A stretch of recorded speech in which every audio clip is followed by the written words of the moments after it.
What in the world is going on in the WordPress community? Why is WP Engine banned by WordPress? Well, I'm going to cover everything I possibly can in this video. If you're in the WordPress community or you subscribe to any SEO or tech publications, you've probably heard some buzz around the founder of WordPress and Automattic CEO, Matt Mullenweg, where Matt went completely ballistic on WP Engine and at the 2024 WordCamp during his keynote speech called them a, quote, cancer to the WordPress community. Whoa, that's a lot to unpack. But let's just back up for a quick second. In order to get the full context with everything, we have to first understand the difference between the WordPress Foundation, which owns WordPress.org, and the company Automattic, which owns WordPress.com.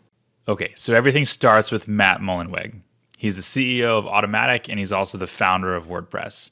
In 2003, Matt developed his own blogging platform called WordPress, which later in 2010 became a community project under the WordPress Foundation, which is a non-profit. In a sense, the community owns it, and it's described as such on their own website. The platform Matt built, known as WordPress, was essentially just a zip file that anybody could download and use for their own blogging site. This became known as what is now WordPress.org. 2 years after Matt built WordPress, he founded a company called Automattic, which owns WordPress.com. Now, this is a paid platform that's built off of the WordPress framework he had built 2 years prior. But WordPress.org became so popular that 40% of the internet today is built off of WordPress.org CMS, which has been foundational business models for hosting platforms like Bluehost and HostGator and GoDaddy.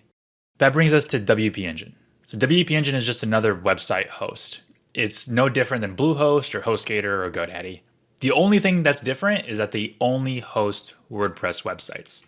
They've also set themselves apart as a top-tier WordPress host. So if you need technical stuff to the server, to cPanel, to everything, WP Engine does that. For years, WP Engine has been seen as like the top-tier WordPress hosting platform. And part of the deal about being part of the WordPress Foundation and making money off of this free and open source tool is that you have to give back to the foundation or the WordPress community in some way. And the WordPress Foundation defines those ways that you can give back to the WordPress community in their initiative 5 for the future. So if you're a private company making money off of the free WordPress.org platform, then all you have to do is contribute back to the WordPress community in one of 5 ways. You could build the community and help manage it. You can help write documentation on WordPress. You can work with translation and localization of the platform. You can provide training and education to the community, and you can even do testing and Q&A on WordPress updates and features. Okay, so what's the beef between WordPress and WP Engine? And that's going to bring us back to our evidence board. Well, one of the things that the WordPress Foundation hosts is the annual WordCamp convention. This is where Matt Mullenweg got on stage to call WP Engine a cancer to WordPress during his keynote speech. Okay, so if you were like me, this is probably the first you were hearing of anything. It almost seemed just kind of out of nowhere during the live stream of his keynote. Immediately after that, Matt Mullenweg started posting to Twitter, or I guess X now, as well as WordPress's own personal blog, and more started coming out about why Matt was feeling this way towards WP Engine. In a blog post on Matt's personal website, written 3 days before the keynote speech, he pointed out that WP Engine only has contributed 47 hours per week, despite having over $100 billion in assets under the private equity firm they're owned by, while Automattic has spent almost 3,800 hours per week contributing back to the 5 for the future. Immediately after the keynote speech, Matt posted to X to do a community vibe check to see if they should allow WP Engine back at WordCamp next year. Following that, X started blowing up with a bunch of retweets and replies showing support for Matt's keynote speech and his decision to attack WP Engine. Up until this point, the vast majority of people, including myself, really didn't have any context because I wasn't at WordCamp, but there still seemed like there was a lot behind the veil until September 23rd, when WP Engine sends Automattic a cease and desist. Now things get juicy. But first, I just want to let you guys all know that this is my very first YouTube video, and I honestly have no idea what I'm doing. So if you stuck around this long and you're enjoying me just laying everything out the way that I am, it'd mean a lot to me if you subscribe to the channel and liked this video or left a comment on how you felt about the whole situation. But just wanted to say, hope you're appreciating the content. Okay, let's get back to that letter. On September 23rd, WP Engine sends Automattic a cease and desist following Matt's statements at WordCamp, as well as the things Matt posted on X, as well as his own blog. Hold up. Why is WP Engine sending Automattic a cease and desist if this is all about the use of the WordPress Foundation and the WordPress.org platform, which Automattic doesn't own? Matt just happens to be in the middle of those two. Shouldn't the cease and desist be going to the WordPress Foundation? That's where what's in the cease and desist that WP Engine sends to Automattic really matters. The cease and desist starts out by saying that during calls on September 17th and 19th, Automattic's CFO Mark Davies told a WP Engine board member that Automattic would, quote, go to war if WP Engine did not agree to pay its competitor Automattic a significant percentage of its gross revenues, which would equate to about tens of millions of dollars. And that's on an ongoing basis. Mr. Davies suggested the payment would be used for a license to certain trademarks like WordPress. It goes on to say that Davies demanded WP Engine conceded the demands before Matt makes his WordCamp keynote at 3:45 Pacific time. That's some straight Dr. Evil stuff. From September 17th to September 20th, they had 3 days to comply with the demands. In any normal business world, this process can take months. Usually if there's an issue, one business person goes to the next business and says, hey, we have an issue with this, let's come to a resolution. But 3 days? Towards the end of this first part, it says that Matt's going to go nuclear on WP Engine if they didn't meet the demands by the keynote speech. Now, one of the things that I do love about this cease and desist is that WP Engine came with receipts.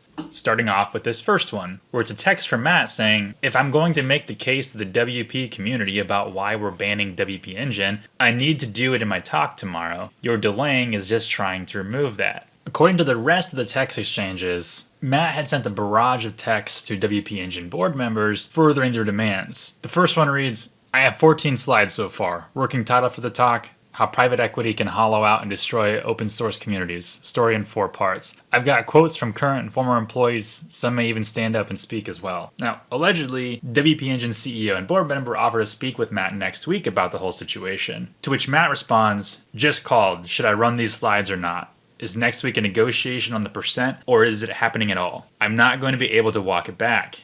I know that this is the nuclear option. It sets us down a specific path. Now, one thing I do wish that they had in here was the text message responses from WP Engine CEO to Matt, because all we're getting is Matt coming inbound. But the immediate next one says, if you're saying, quote, next week, that's saying no. So I'll proceed with the scorched earth nuclear approach to WP Engine. Thank you for the clarity. It gives me time to work on things and hone my message. And then without missing a beat, before he even goes on to the WordCamp stage to give his keynote, he takes a picture of the audience and then sends, I'm literally waiting for them to finish the raffles so my talk can start. I can make it just a Q&A about WordPress very easily. This is kind of unhinged. Matt's responses have gone from Dr. Evil down to like high school bully.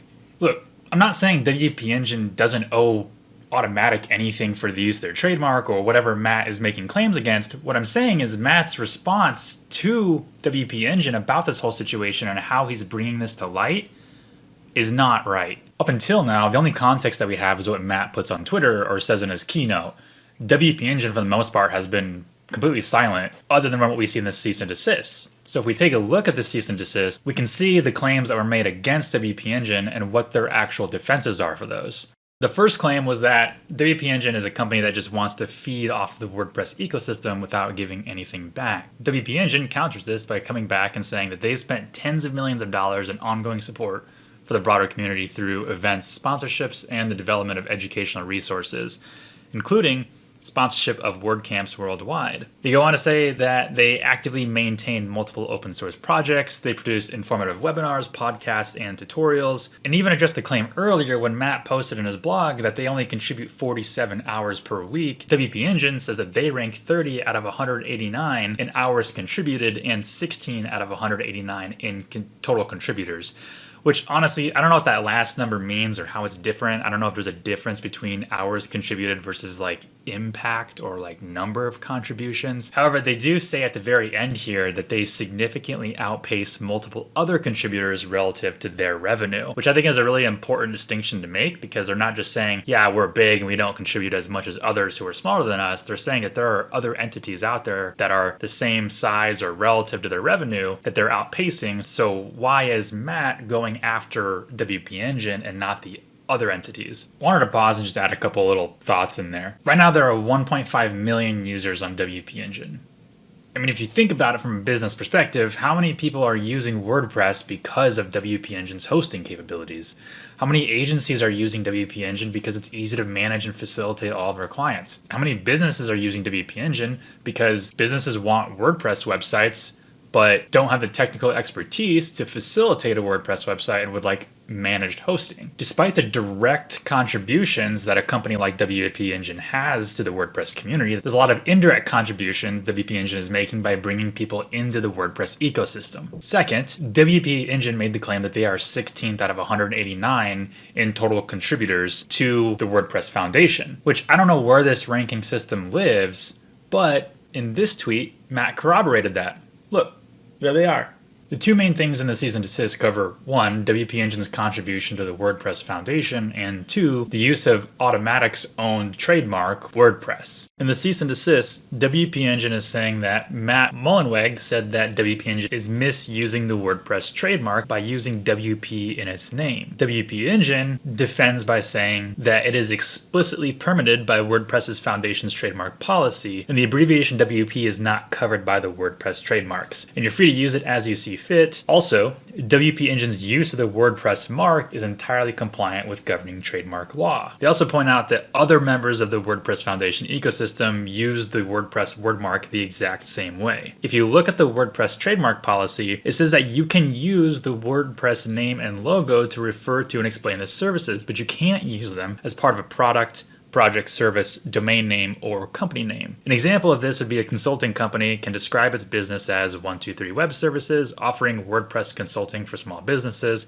but cannot call its business the WordPress Consulting Company. Look, I'm not a trademark law expert, but it just seems weird to me that Automattic would go after WP Engine for doing the same thing that a ton of other hosts are doing. The cease and desist calls it other defamatory statements that WP Engine is claiming Matt said. However, it's good to point out two ways that both the WordPress Foundation and Automattic responded to WP Engine after they received the cease and desist letter. One, WP Engine got banned from WordPress.org servers. That prevents WP Engine from doing things like routine plugin updates or theme updates or accessing the security layer within the WP Foundation, which the aftermath of that caused thousands of websites to break. Seems like a lot of collateral damage for something that could have just been handled in a professional manner. The second way they responded is by sending their own cease and desist to WP Engine.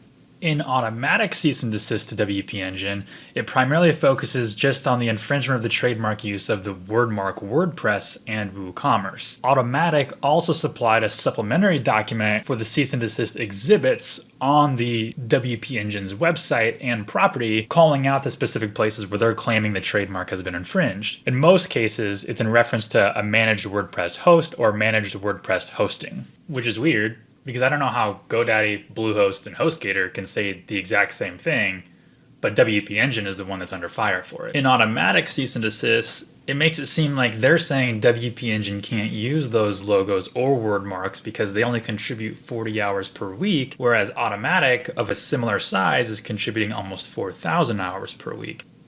And honestly, if you ask me, that's just like a pretty petty response. If there's a minimum amount of time that a host or a developer needs to contribute to the WordPress Foundation, that should be explicitly outlined in the policy. You can't just arbitrarily set goalposts when you think someone needs to do more work. Look, maybe WP Engine does need to do more work, but this isn't cause to handle this as unprofessionally as it has been. What's even crazier in the exhibits document are the examples that they're providing on what infringes on WordPress's trademark policy.